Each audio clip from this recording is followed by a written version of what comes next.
Hola, ¿qué tal? Los saluda nuevamente su amigo Neri. Bienvenidos a un video más de Conociendo nuestra lengua y nuestra cultura. El día de hoy les vamos a compartir cómo obtenemos palabras derivadas de un verbo o de una acción como la conocemos en español. Y para comenzar, tendremos el verbo chanán, que en español es jugar.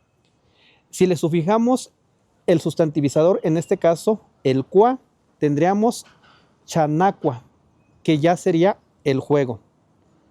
Ahora, si sufijamos otros morfemas, tendríamos chanaracua, el juguete.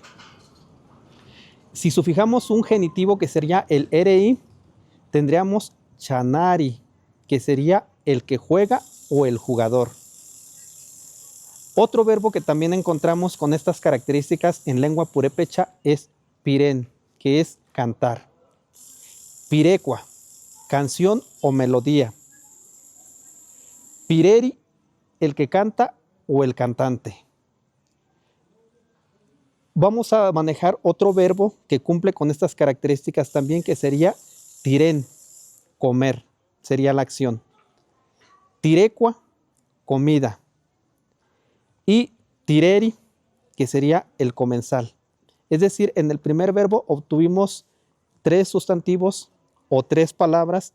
En el segundo verbo solamente obtuvimos 2, que es la persona que hace la acción y lo que es ya el objeto. Y igualmente en el tercer verbo de tirén, que únicamente obtuvimos lo que es tirecua, que es comida, y tireri, que es el comensal o el que come. Eso es todo lo que les compartimos el día de hoy en este video. No olviden dejarnos sus comentarios. Esperen otra transmisión. Nos vemos.